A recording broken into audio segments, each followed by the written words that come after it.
Stand लेके यहाँ लगा।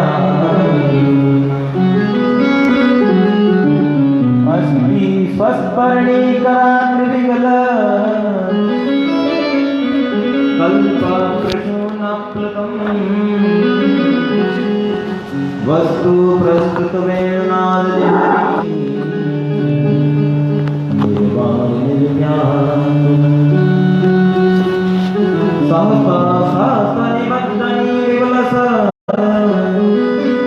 गोपी सहस्रावृतम्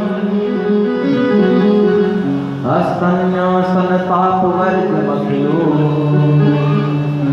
दारं किशोराकृतिम्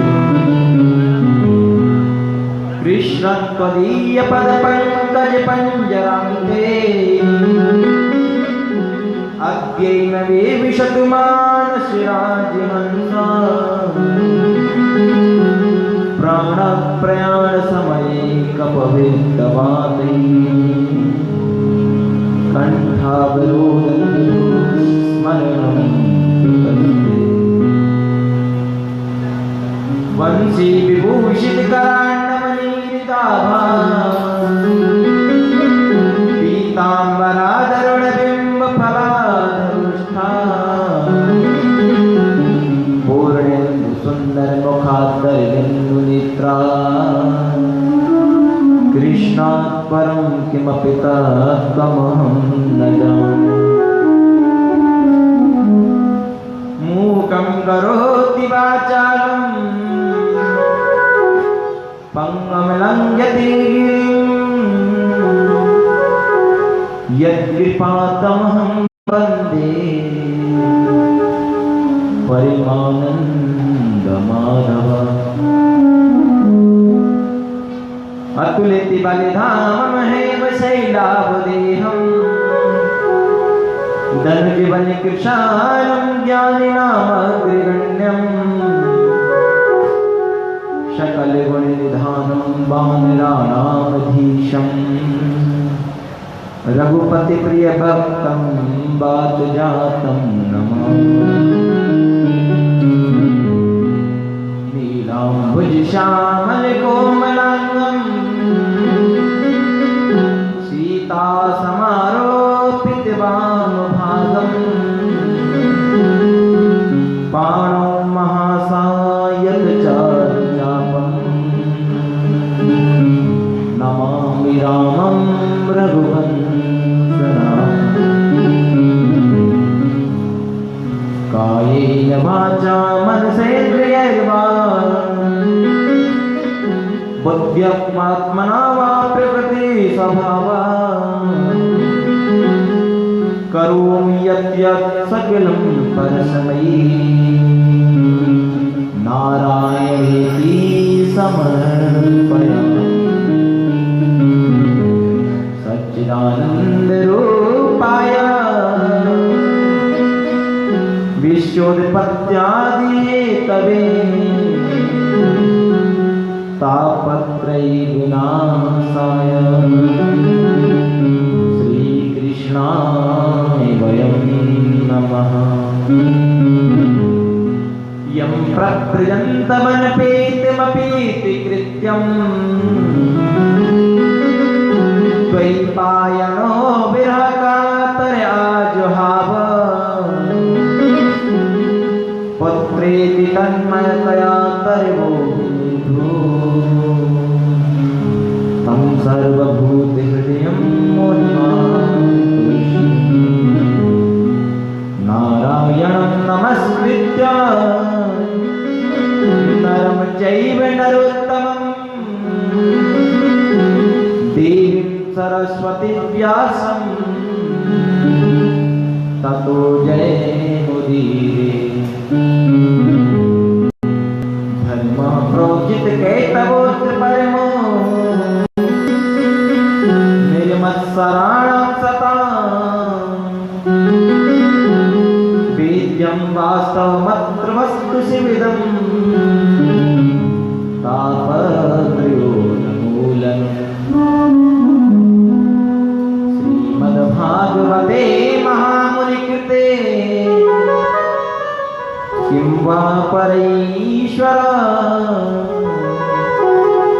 सद्य अवरुद्धते प्रकृति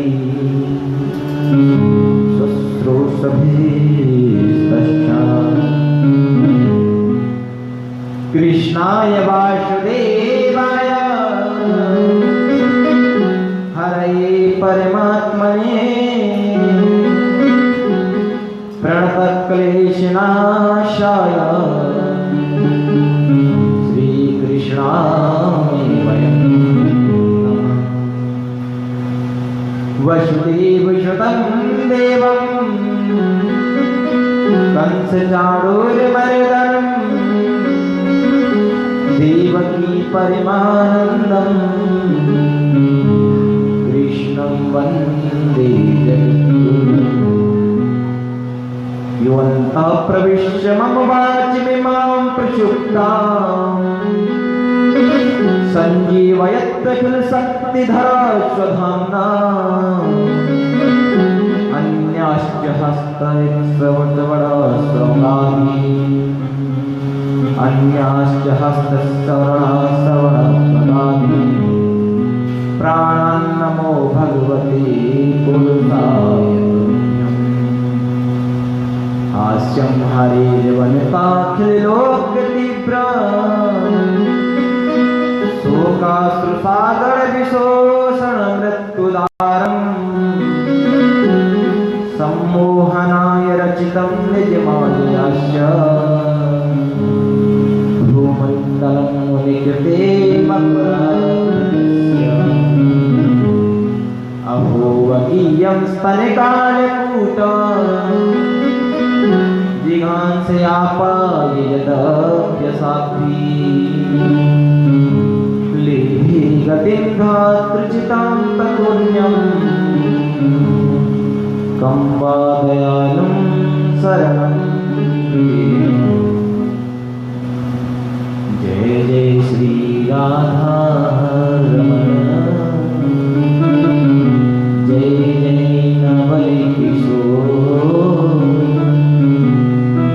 जय गोपी चित चोरी प्रभु जय जय माखन चोर। श्री राधे मेरी स्वामी मैं राधे तिरुदास और जन्म जन्म मोई श्री वृंदावन वृंदावन के वृक्ष को मरम न जाने को डाल डाल और बात पे राधे राधे हो। वृंदावन वाणी को बनो जहाँ भ्रमर करे कुंजा और दुल्हन प्यारी राधिका दूलानंद दुला। राधे तू बड़ी भागिनी और कौन तपस्या की और तीन लोक तारन तरन सोते आदि। वृंदावन की वृक्ष को और मरम न जाने को डाल डाल और पात पे राधे राधे हो। वृंदावन के बिहारी लाल की जय, लक्ष्मी नारायण भगवान की जय, राधा रानी की जय। परात्पर अखिलेश्वर अकारण पना वर्णन भक्त वांछित कल्पतरु तड़ितधारी श्री बालकृष्ण लाल की वांग्मय प्रतिमूर्ति श्रीमद्भागवत महापुराण। श्री बाग के बिहारी की असीम अनुकंपा से एवं लक्ष्मी नारायण भगवान की कृपा से एवं पंडित जी के सहयोग से आज हम पंचम दिवस की कथा में अवगाहन करने के लिए जा रहे हैं। तो मेरे प्यारे भक्तों, मेरे गोविंद की वांगमय प्रतिमूर्ति का चिंतन करते हुए, अपनी वाणी को धन्य बनाते हुए हमारे साथ में 2 मिनट गोविंद नाम का संकीर्तन करेंगे।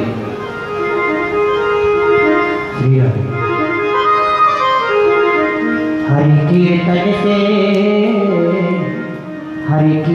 से मिलना चुराना न चुराना, इस जीवन का क्या है ठिकाना। हरि कीर्तन से मिलना चुराना, इस जीवन का क्या है ठिकाना। हरि कीर्तन से मिलना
फॉर्मेलिटी पूरी करते हैं, इससे भगवान के प्रति भाव जगता है। कीर्तन क्यों कराते हैं और कीर्तन से भगवान क्यों खुश होते हैं? यदि कीर्तन का उल्टा शब्द किया जाए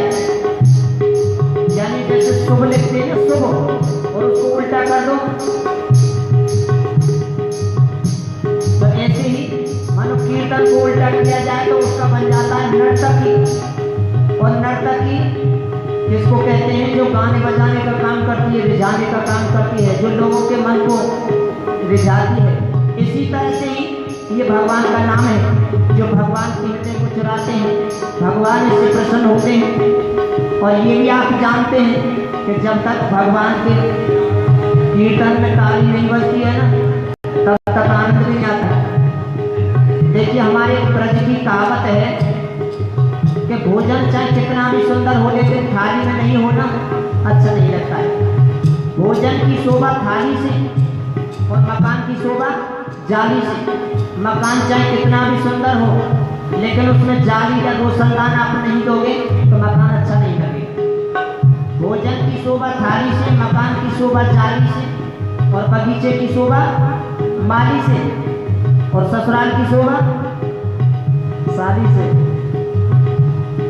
ससुराल की शोभा साड़ी से और कीर्तन की शोभा ताली से।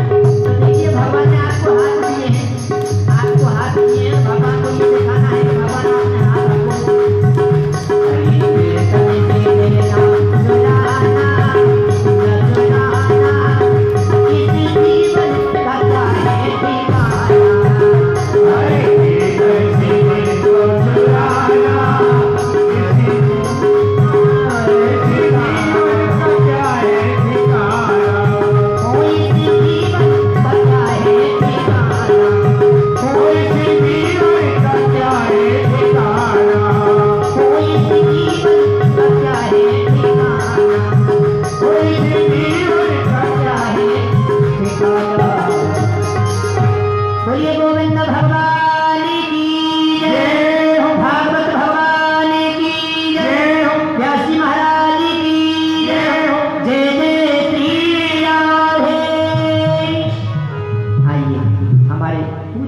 महाराज के द्वारा बड़ी अमृत में भरी आप यहाँ पर कथा को श्रवण करेंगे। और पूज्य व्यास जी महाराज को हम ठाकुर जी की तरफ से आमंत्रित एवं नम्र निवेदन करते हैं कि भक्तों को अपने मुखारबिंद द्वारा भगवान की रसोमयी कथा श्रवण करा के और पुण्य के भागी बनाए।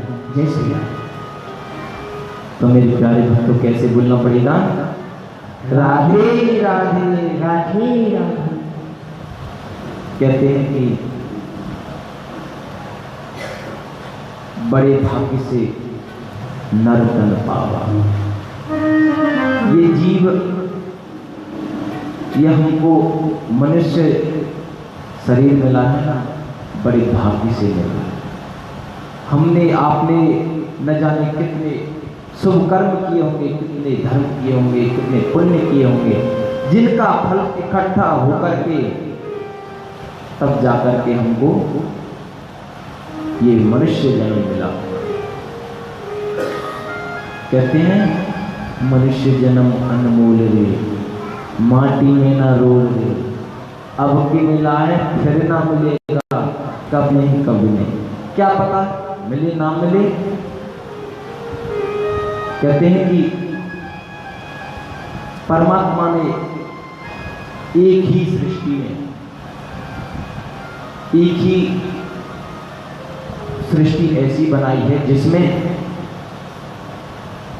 दिमाग बुद्धि दी हुई है, जिसके अनुसार वो कार्य कर सकता है। वो मनुष्य योनि ऐसी बनाई है जो इंसान चाहे वो कर सकता है। लेकिन पशु पक्षी कीट जीव जंतु कुछ कर सकते अपनी मर्जी से? कुछ नहीं कर सकते।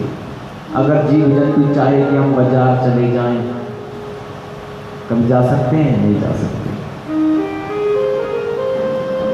आपका कुत्ता है, अगर आप उसे बाहर ले जाओगे तभी तो जाएगा, अपनी मर्जी से थोड़ी नहीं चला जाएगा, बांध के पटक दोगे उसे। लेकिन स्वच्छंद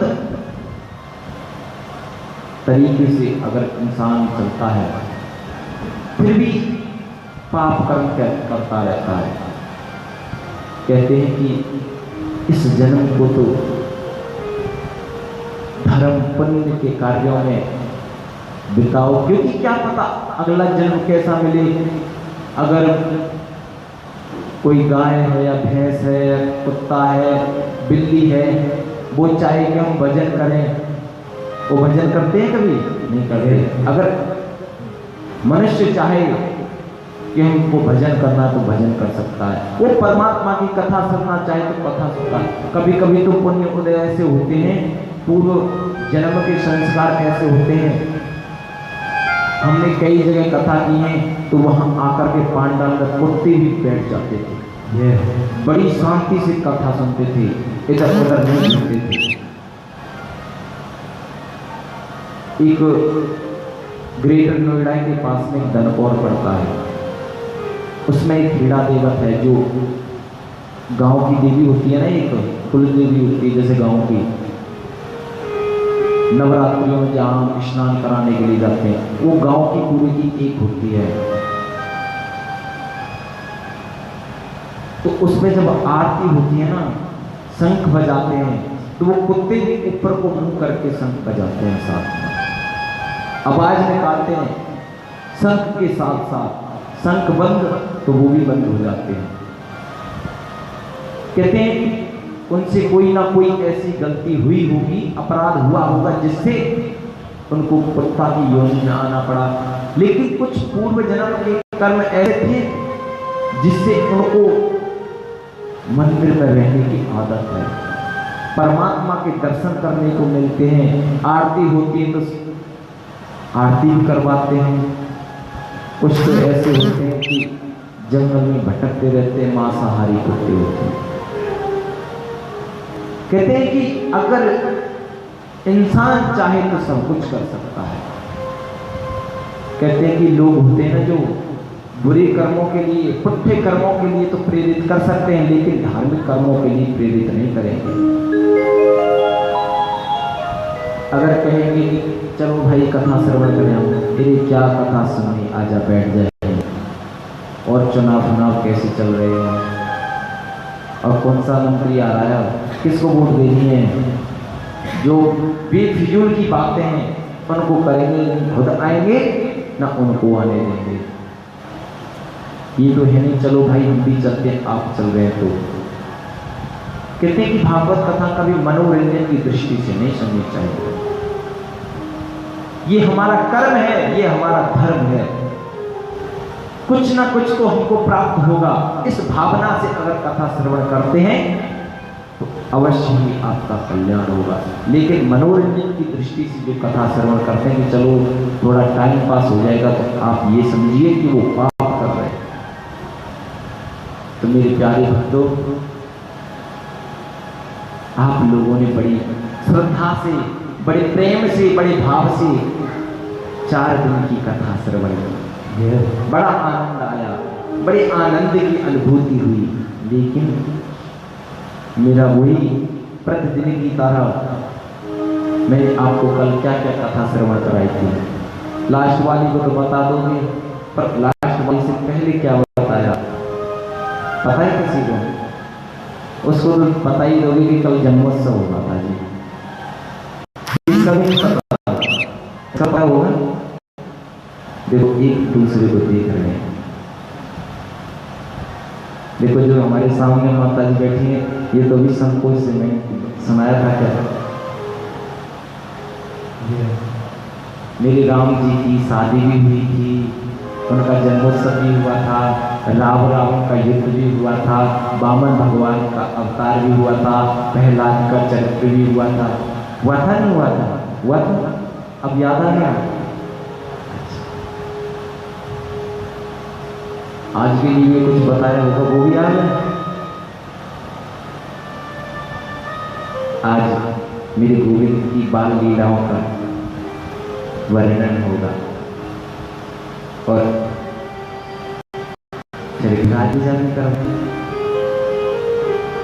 तो मेरे प्यारे भक्तों, मुझे बड़ी प्रसन्नता है कि आपको स्मरण तो है। थोड़ा आप घर जाके मनन नहीं करते होंगे, जिससे भूल जाते होंगे। अगर घर जाके थोड़ा भी चिंतन करोगे तो कभी नहीं भूल सकते। हमारे यहाँ की माताएं ऐसी होती हैं, अगर कोई व्यास जी गलती भी कर देते हैं ना, एक आध कथा को काट देते हैं जैसे समय के चलते हुए, तो वो कह देते हैं व्यास जी आज आपने वो कथा नहीं की।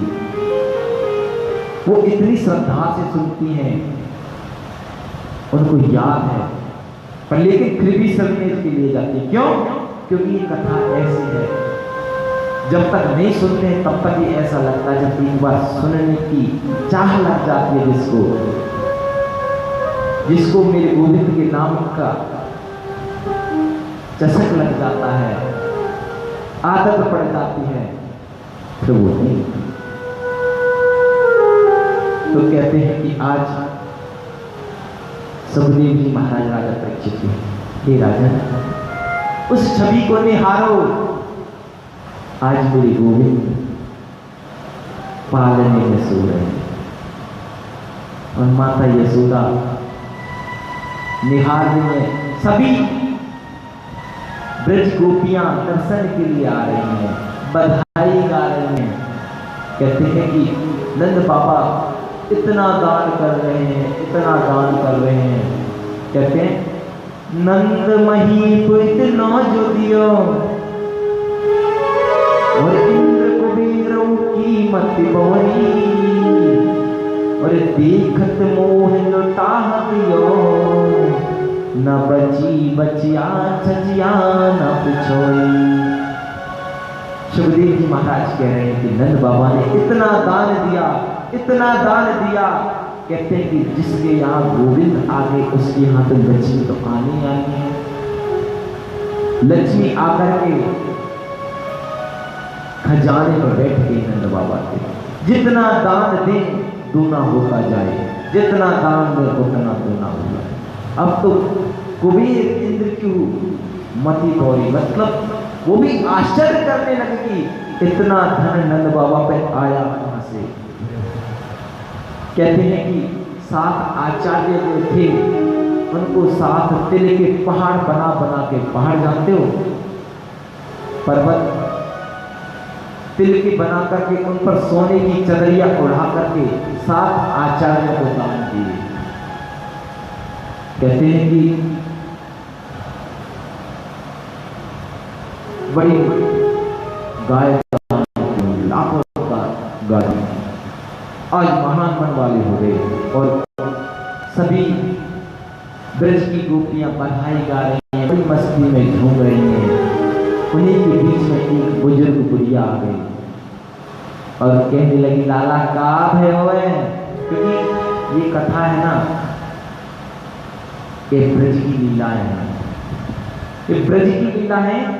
तो हम तो ये सोच रहे हैं कि थोड़ी ब्रज भाषा में आए तो अच्छा लगता है। ब्रज भाषा समझते हो? नहीं समझते? ऐसी होती है जैसे बोल रहे हैं, ना समझे? वो कहने लगी का भयो है, मुंह फाड़ के, बेचारी के एक भी दांत नहीं था। एक ग्वालवाल ने क्या किया, माखन का लड्डू बना करके और उस वृद्ध माता की मुंह में निशाना लगा के डाल दिया। अब तो सटाक से नीचे, क्योंकि दांत ही नहीं थे, दांतों में थोड़ा उलझता, वो तो सीधा सीधा चला गया। अब कह करके देखिए का भयो हुए तो सारा मुंह खुल जाता है। और कहने लगी का भयो हुए, मैया अब न समझी ना, बेटा है तो ना समझी। उन्होंने कहा नंद बाबा के यहाँ लाला भयो है, लाला भयो है, ऐसे लाला तो रोज ही हुआ करे। आज तालाब बनाए गए दही के, दूध के, और उनमें हल्दी मिला दी, पीले पीले हो गए दोनों, दही का भी और दूध का भी। जो कोई सफेद कपड़े पहन करके आवे उसके हाथ पैर पकड़े और उस तालाब में डाल दो। जब अंदर घुसे, प्रवेश करें, तब तो चिट्टे कलर के वस्त्र, वाइट एकदम, और जब अंदर से निकले तो येलो येलो, एकदम पीले पीले कलर के निकले, क्योंकि हल्दी घुली हुई थी ना उनमें। बड़ी खुशियां, बड़ी बधाइयां कब रही हैं। सभी चलो नंदी के द्वारे हो द्वारे लाला के दर्शन कर आवे। सभी चलो नंदी के द्वारे हो द्वारे लाला के दर्शन कर आवे। सभी चलो नंदी के द्वारे हो द्वारे लाला के दर्शन कर आवे। सभी चलो नंदी के द्वारे हो द्वारे लाला के दर्शन कर आवे।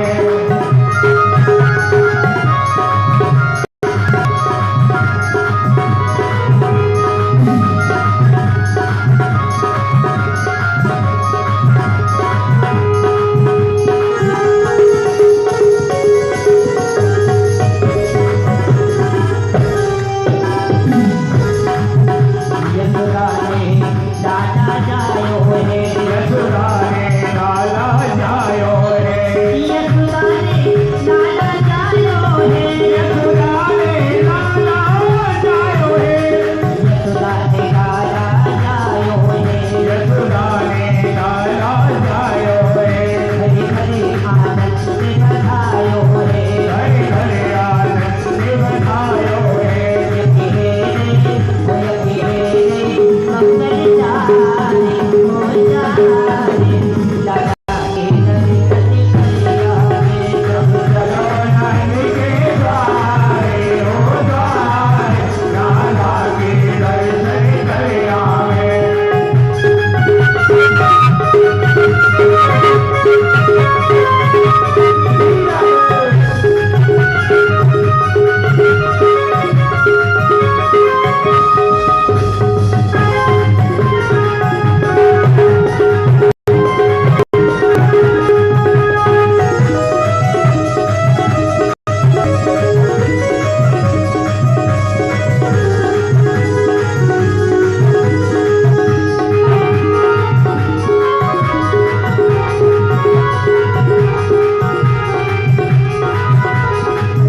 ग्वाला सभी द्वारे आए रहे। ग्वाला सभी द्वारे आए रहे। हो ग्वाला सभी द्वारे आए रहे। ग्वाला सभी द्वारे आए रहे। ग्वाला सभी द्वारे आए रहे। ग्वाला सभी द्वारे आए रहे। सभी मन में खुशी मनाए रहे। सब मन में खुशी मनाए रहे। हरि मन में हरि मन में खुशी अपारे हो अपारे लाला के दर्शन कर आवे। सब चलो नंदी के द्वारे हो द्वारे लाला के दर्शन कर आवे। सभी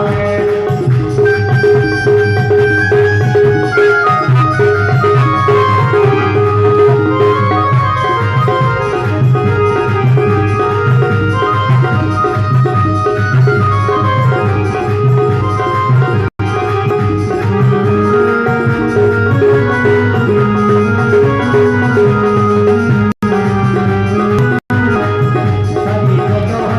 नंदी के द्वारे हो द्वारे लाला के दर्शन कर आवे। सभी चलो नंदी के द्वारे हो द्वारे लाला के दर्शन कर आवे। मोहन के दर्शन कर आवे। मोहन के दर्शन कर आवे। लाला के दर्शन कर आवे। लाला के दर्शन कर आवे। लाला के दर्शन कर आवे। बोलिए वृंदावन हरे लाल की जय। जय जय श्री राधे। तो मेरे प्यारे भक्तों कैसे बोलना पड़ेगा? राधे राधे। बड़ी खुशियां मनाई जा रही हैं। इधर नंद बाबा और माता यशोदा आपस में सोच रहे हैं कि सारी दुनिया आई है आशीर्वाद देने के लिए। सब गोपियां आ रही हैं, लेकिन रोहिणी नहीं आई। क्या बात है?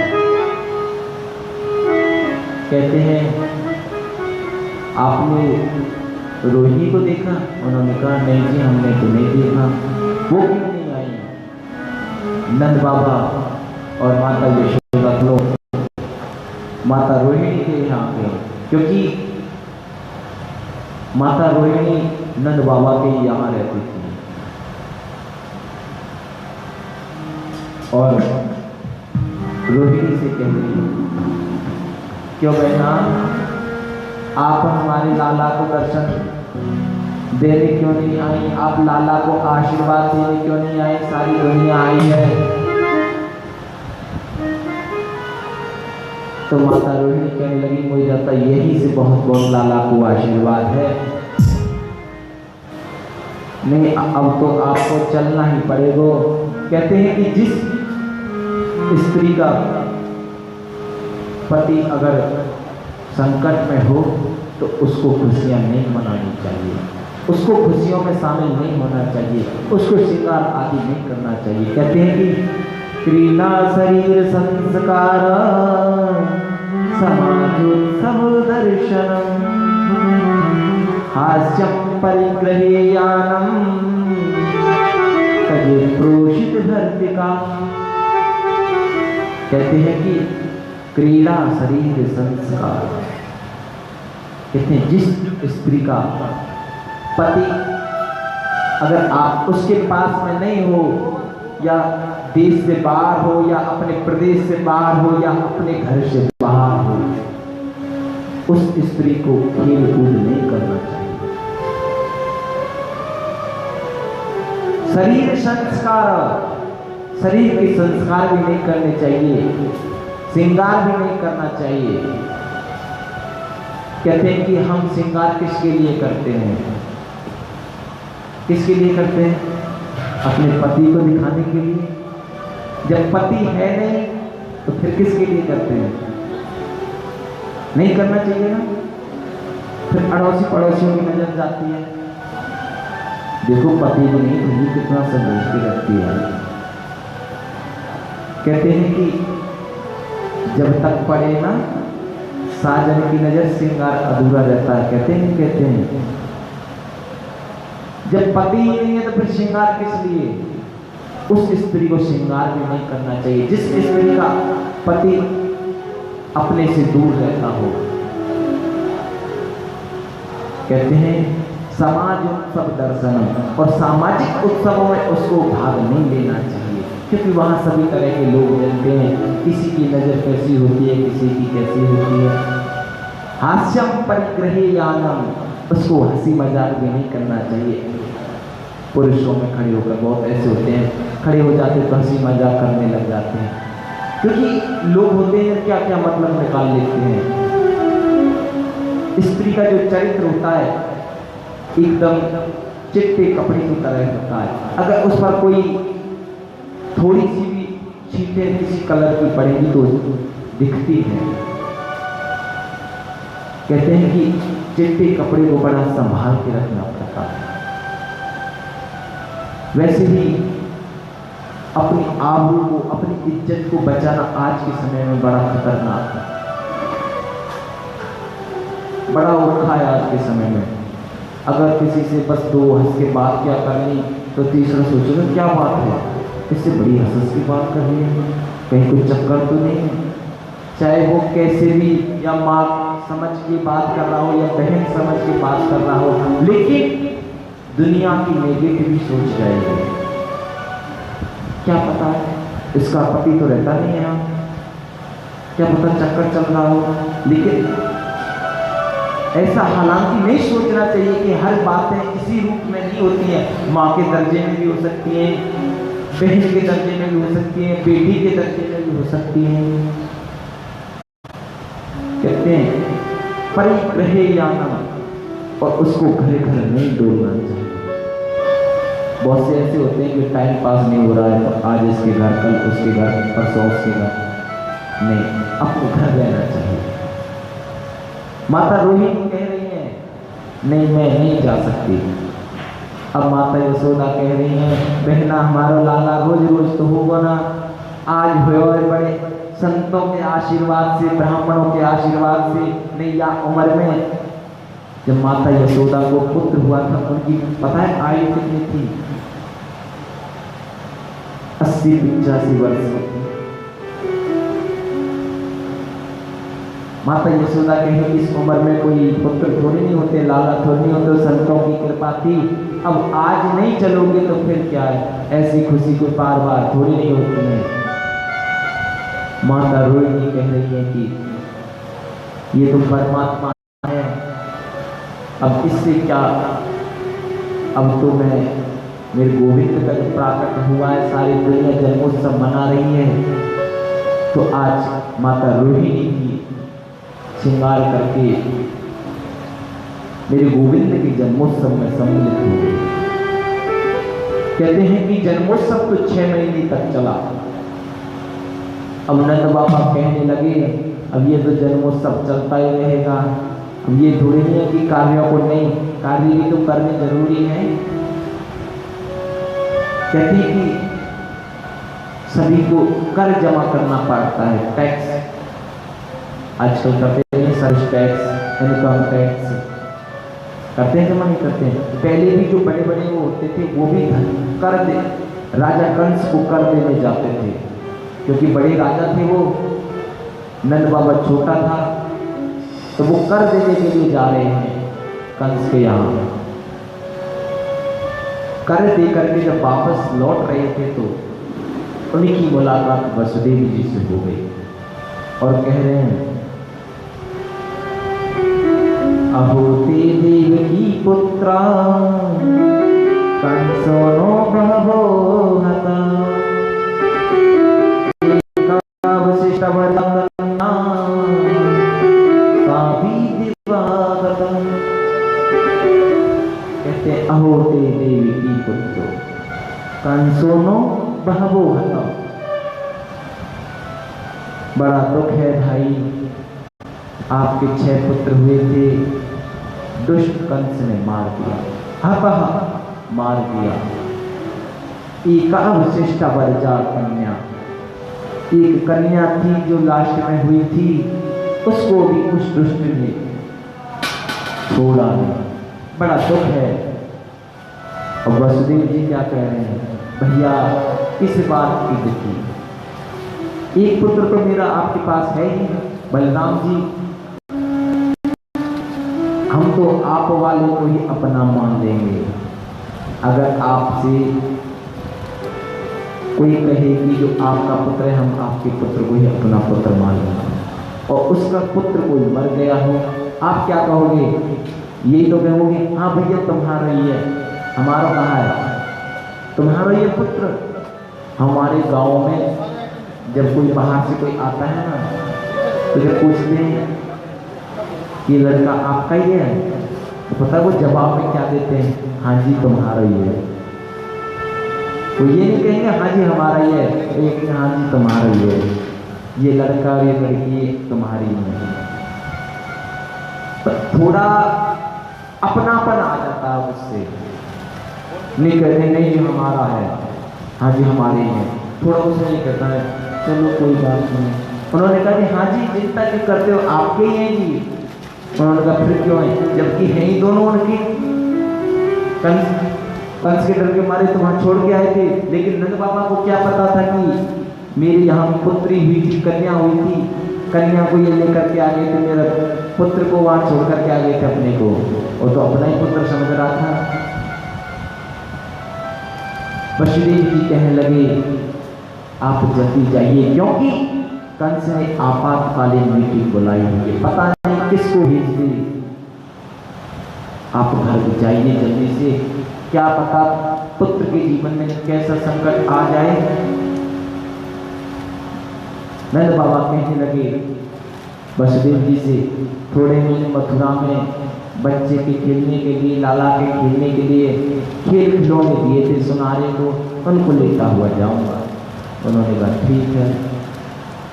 उधर वो तो खिलौने लूटे रह गए और वहां कंस के आपातकालीन मीटिंग जुड़ रही और कह रहे थे कि सब कौन जाएगा कृष्ण को मारने के लिए। अब वहां से जिसके 1.5 इंच के दांत बाहर निकल रहे थे, काली काली बड़ी विशाल रूपधारी वो निकल करके आई, जिसका नाम है पूतना। कहने लगी भैया जी मैं जाऊंगी उनको मारने के लिए। उन्होंने कहा आप जाओगी? हाँ जी। आपको देख करके जब बड़े डर जाएंगे तो आपको कोई घुसने देगा घर में? उन्होंने कहा इसकी टेंशन तुम मत करो, ये दांत है ना इनको कटवा लूंगी। और आजकल तो फिर पता ही है,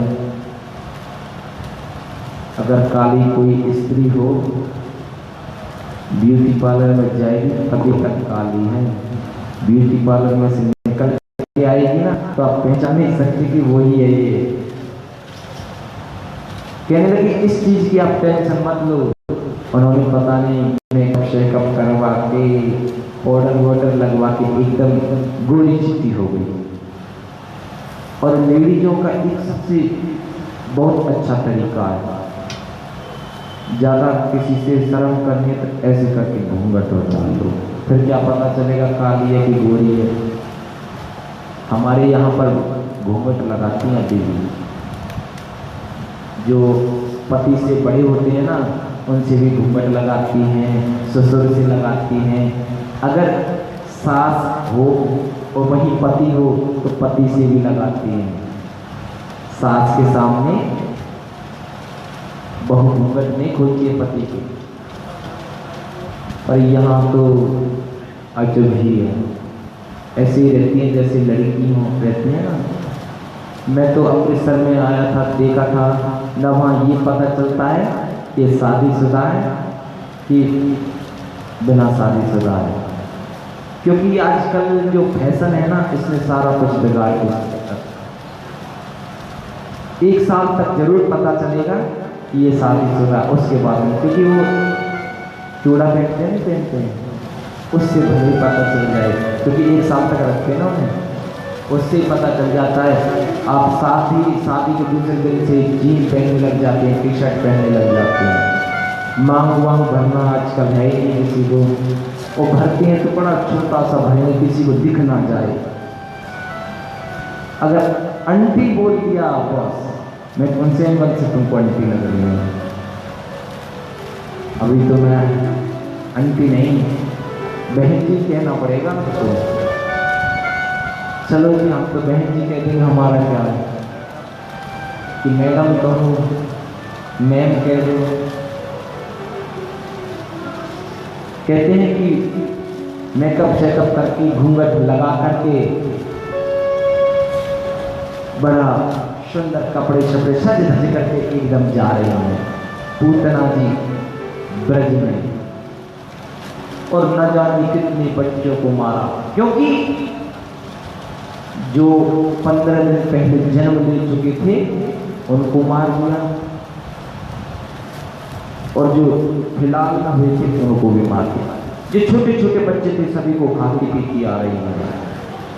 आकर के मेरे गोविंद के घर के सामने एकदम अकड़ के चल रही है। कहते हैं कि जहाँ ज़्यादा जान पहचान होती है ना, ससुराल जाएगा तो जीजा ऐसे अकड़ के चलता है कि हम यहाँ के दामाद हैं, हम यहाँ के मेहमान हैं जी, हम छाती को ऐसे करके चलता है चौड़ी कर करके, ऐसे ऊंची गर्दन उठा करके चल रही है। सभी डर रहे हैं, क्या पता कौन है जी। सब कह रहे हैं कि ये शायद यशोदा की सहेली होगी कोई या बहन होगी, जिससे इतना एटीट्यूड में चल रही है। कोई उसको रोक नहीं रहा है, कोई उसको पूछ नहीं रहा है कौन है कौन नहीं है। और अंदर जाकर के माता यशोदा से कहने लगी, कहते हैं कि हमारे यहाँ पर अभी भी एक परंपरा है कि कोई नबी दुल्हन आती है ना तो बुजुर्गों के चरण दबाती है वो, और बुजुर्ग जो स्त्रियां होती हैं वो आशीर्वाद देती हैं, फिर भैया बनिए हैं, फिर बालक बच्चे हैं वो बढ़िया पढ़ लिख जाए, उनको ब्याह जाए, बढ़िया सी बहू आवे और तेरी सेवा करें। और पता नहीं इसके पीछे को क्या कहती हैं, हाथों को तो हटाते ही नहीं है। क्योंकि आजकल सासों की जो नूह होती है ना, वो तो सेवा करती नहीं है। अगर कोई मिल जाती है बेचारी चलती फिरती तो उससे ही सेवा पूरी करवा लेती है। थकान जब तक मिटती नहीं है तब तक हाथ हटाती नहीं, ऊपर से ऐसे करके दबा लेती हैं और दबाओ।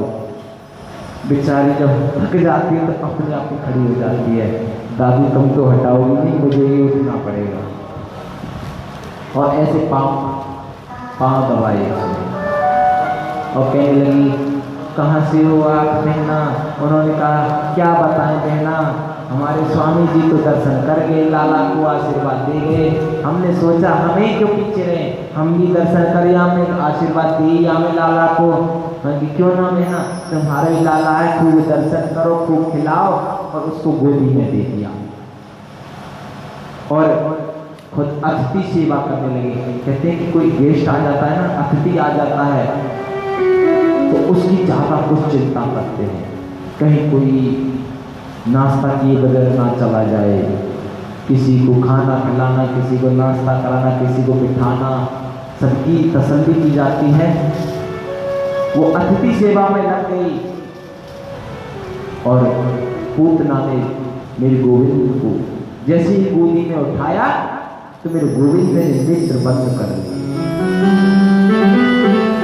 कहते हैं कि क्यों बंद कर दिए जी?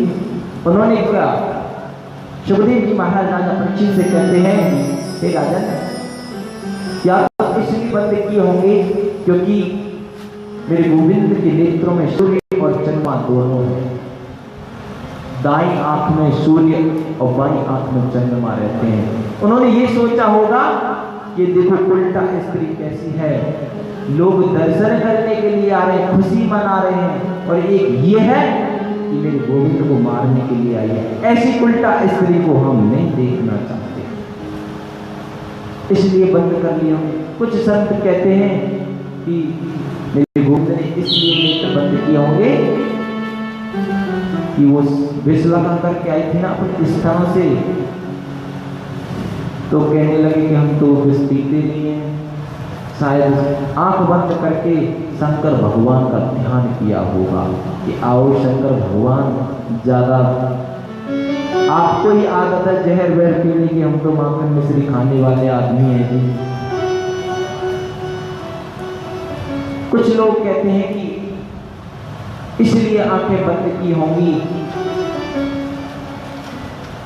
कहते हैं कि वो कार्य कौन सा करेगी जो माता करती है। वह स्तनपान कौन कराती है? माँ ही कराती है, चाहे वो किसी भी भाव से करा रही हो, लेकिन करा तो वो स्तनपान ही रही है। उन्होंने कहा कि जो मुक्ति में माता को पीछे दूंगा, अपनी यशोदा को वो मुक्ति इसे दूंगा तो पहले देख तो लूं सीट कन्फर्म है कि नहीं, कहीं गेट में अटकी रह जाए बेचारी। नेत्र बंद करके देखी होगी कि जगह खाली है कि नहीं है। कुछ संत ये भी कहते हैं कि एक भाव ये भी हो सकता है कि मेरे गोविंद के नेत्रों के तेज से कहीं ये राक्षसी डर के भाग ना जाए। अगर ये भाग जाएगी तो मैं कहां इसके पीछे पीछे भागूंगा, इसलिए उन्होंने नेत्र बंद कर लिए होंगे और मेरे गोविंद को स्तनपान कराने लगी पूतना। लेकिन मेरे गोविंद स्तन दुग्धपान कर रहे हैं, विष को पान नहीं कर रहे हैं, और दुग्धपान करते करते उनके प्राणों को खींचने लगे। पूतना कह रही है कि लाला छोड़ छोड़ छोड़ छोड़, दर्द होता है, सांस लेने में दिक्कत होती है, प्रॉब्लम आती है, सांस अवरुद्ध हो रही है। तो मेरे गोविंद क्या कह रहे हैं मुस्कुराते हुए, मौसी जी हमको तो बस पकड़ना ही आता है, छोड़ना तो आता ही नहीं है। हम जिसको एक बार पकड़ लेते हैं ना उसको तो पार लगा करके ही छोड़ देते, रास्ते में नहीं छोड़ते हैं। और कहते हैं जब अंत समय आता है तो राक्षस या राक्षसी अपने स्वरूप में आ जाते हैं, जो उनका स्वरूप होता है, और गोविंद को लेकर के आसमान में उड़ गई। और निर्जन वन में जाकर के गिर पड़ी। और उनके गिरने से कहते हैं कि 6 कोस तो भागवत में आता है, 6 कोस यानी 18 किलोमीटर कहते हैं। और हमारे ब्रज के संतों का जो भाव है उसका तो आप वर्णन नहीं कर सकते। वो तो कहते हैं कि एक हमारे मथुरा में पैगांव गांव है, कहते हैं कि पैर उसके पैगांव में गिरे थे, कान उसके कानपुर जानते हो, कानपुर में जाकर के गिरे थे। हमारे मथुरा से 365 किलोमीटर है वो कानपुर। कान उसके कानपुर में, नाक उसकी नागपुर में जाकर के गिरी, और हाथ गिरे हाथरस में जाकर के। अब लोग कितना विशाल देह होगा उसका, कितना विकराल रूप होगा उसका। कहते हैं ये संत लोग कहते हैं, ये भागवत में नहीं लिखा है, भागवत में तो 6 कोस का लिखा हुआ 18 किलोमीटर। 18 किलोमीटर का जो जंगल था उसको नष्ट कर दिया। अब इतनी बड़ी शरीर की चिता बनानी बड़ी मुश्किल है। 18 किलोमीटर की चिता बनानी कोई छोटा मोटा कार्य थोड़ी नहीं है। उन्होंने छोटे छोटे टुकड़े करके तब उसका अंतिम संस्कार किया। कहते हैं कि सभी गोपाल भागे भागे गए और मेरे गोविंद को उठाया। गोपियां कहने लगी, ये यशोदा तुमको पता नहीं थी कि ये राक्षसी है और इसको लाला तुमने दे क्यों दिया? उन्होंने कहा, बहना मोह का पतोई कि ये कोई राक्षसी है, मैं तो कोई बढ़िया जान रही थी कि कोई दर्शन करने आई है। अगर वो यूं पता होती कि कोई राक्षसी तो मैं क्यों देती। अब देखो जी गौशाला में लेके गए। मातृभाव, माताओं का जो वात्सल्य होता है, जो प्रेम होता है, वो कैसा होता है। कहते हैं पूर्णमासी पुरोहितानी जी थी, वो कह रही है तुम्हारे लाला को राक्षसी ने स्पर्श किया है, छुआ है, गौ के मूत्र में स्नान कराओ। गाय के मूत्र से उनको स्नान करा रहे हैं, गोबर लगा लगा के स्नान, गोवा जानते गाय का, उससे स्नान करा रहे हैं और गाय की पूंछ का झाड़ा लगा रहे हैं। कहते हैं किसी की भी नजर हो उतर जाओ। और कहते हैं कि परमात्मा से इंद्रियाणि हृषिकेश प्राणं नारायणोत्तमं श्वेतदीपपति चित्तं मनो योगेश्वरोऽवतु।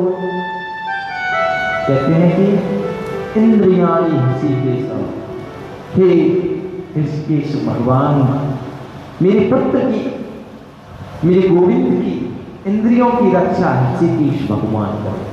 कहते हैं प्राणं नारायण, प्राणों की रक्षा नारायण भगवान करे। कहते हैं श्वेत दीप जिसकी रक्षा करे। मनो योगेश्वर, मन की रक्षा योगेश्वर भगवान करे। कहते हैं क्रीडं तं पातु गोविंदम शयनं पातु माधवम। कहते हैं क्रीडं तं पातु गोविंदम, खेलते हुए मेरे पुत्र की रक्षा गोविंद भगवान करे और शयन करते हुए मेरे गोविंद की रक्षा माधव भगवान करे। अब गोविंद हंस रहे, कान्हा जी हंस रहे हैं, लेटे लेटे लेटे हाथों में, लो जी कर लो बात इनसे, हमारा ही नाम और झाड़ा भी हमको ही लगा रहे हैं, हमारा ही नाम हम ही को झाड़ा लगा रहे हैं। देखो माताओं का कितना वात्सल्य होता है, कितना प्रेम होता है। अगर थोड़ा सा दूध कम पीता है ना बच्चा, कहते कि आज कैसे मेरे लाला ने कम दूध पियो, वो फलाने घूर घूर के देख रहे मेरे लाला है, भाई ने नजर लगा दे, बड़ी बुरी है वो, बड़ी माड़ी है, मेरे लाला को नजर लगा दे। चाहे उसको भूख ही इतनी हो, वो ये नहीं सोचेंगे कि भूख कम होगी आज, नहीं, आज लाला ने दूध कम क्यों पियो है, मैंने फलानी स्त्री के सामने पिला दिया था, शायद उसी ने नजर लगा दी, अब उसके सामने कभी दूध नहीं पिलाऊंगी। कहते हैं कि उन माताओं का, गोपियों का वर्णन कौन कर सकता है जिसने मेरे गोविंद की सेवा भी की और उनको नींबों पर भी बचाया। कहते हैं कि उस पूतना को जब जलाया था ना, उसमें भी सुगंध निकलने लगी।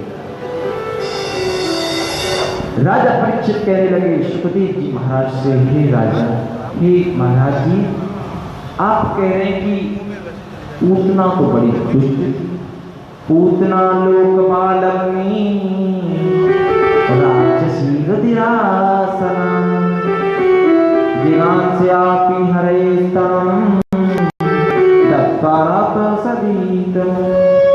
कहते हैं कि पूतना लोकपाल, पूतना तो बालकों का भोजन करती थी, बच्चाओं का भोजन करती थी, रुधिरासना, रुधिर का पान करती थी। रुधिर कहते खून को, खून पीती थी, मांस खाती थी, उसमें भी राक्षस कुल में जन्म लिया था, फिर भी उसकी चिता में से सुगंध क्यों निकली। तो सुखदेव जी महाराज कह रहे हैं राजन, कहते हैं कि जिसने मेरे गोविंद को दुख पान कराया, चाहे किसी भाव से कराया, मेरे गोविंद ने जो दुख पान किया, उसी में ही उनके जितने भी पाप थे, अवगुण थे, सभी को खींच लिया। कहते हैं कि जो मेरे गोविंद के समीप चला जाता है, पास चला जाता है, उसके पाप दूर हो जाते हैं। भागवत में तो ये भी लिखा है कि पाप कितने से कितना बड़ा हो। कहते हैं लघुनीचा दीर्घानीचा गुरुनाचा लघुनाचा, गुरुनीचा लघुनीचा, चाहे बड़े से बड़ा पाप हो या छोटे से छोटे पाप हो, मेरे गोविंद के नाम के स्मरण के आगे नहीं रुकता।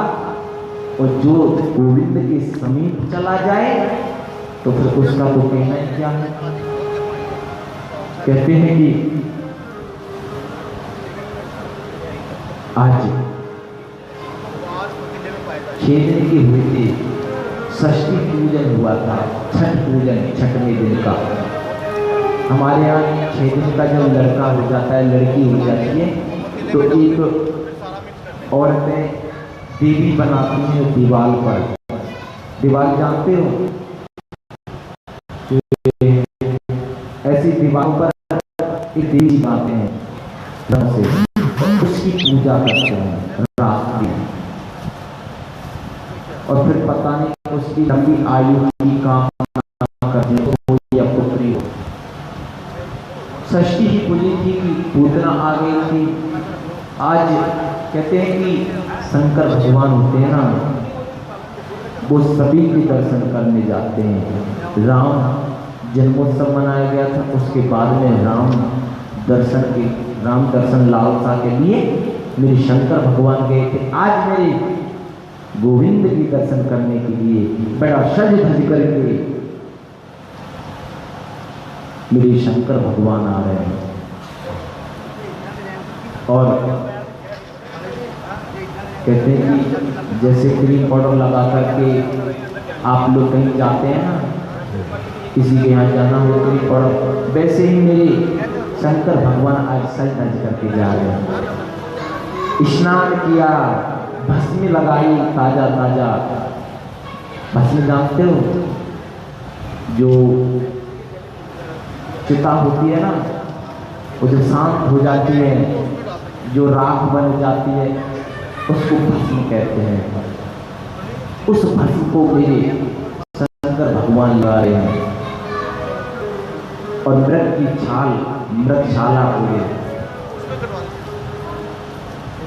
कानों में बिच्छू की कुंडल, गले में हार की जगह सर्प लटकाए, हाथों में भी छोटे छोटे सर्प लटकाए, पैरों में भी कड़ूला होते हैं ना, पैरों में, हाथों में भी बाजूबंद, सब कुछ सर्पों का,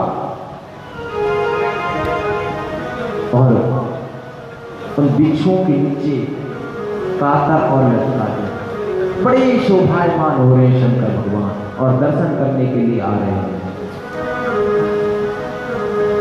ओम नमः शिवाय, हरि ओम नमः शिवाय, हरि ओम नमः शिवाय, हरि ओम नमः शिवाय, ओम नमः शिवाय, हरि ओम नमः शिवाय, ओम नमः शिवाय, हरि ओम नमः शिवाय, नमः शिवाय, नमः शिवाय, हरि ओम, ओम नमः शिवाय, हरि ओम नमः शिवाय, ओम नमः शिवाय। आज ये गोकुल की गलियों में नाचे योगी मतवाला, आज की गलियों में नाचे योगी मतवाला, अलग निरंजन खड़ा पुकार, देखो यशोदा का लाला, अलग निरंजन खड़ा पुकारे, देखो यशोदा का लाला। ओम नमः शिवाय, हरि ओम नमः शिवाय, ओम नमः शिवाय, हरि ओम नमः शिवाय, ओम नमः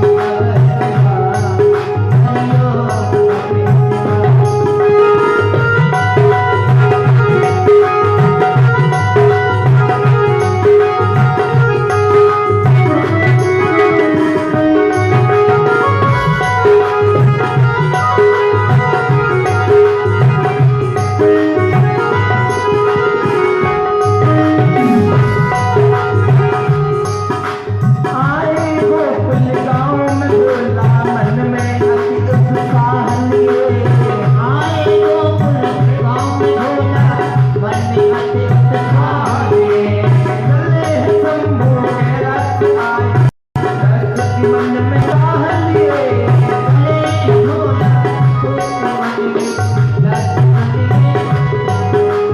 ओम नमः शिवाय, हरि ओम नमः शिवाय, ओम नमः शिवाय, ओम नमः शिवाय।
तो मेरे प्यारे भक्तों कैसे बोलना पड़ेगा?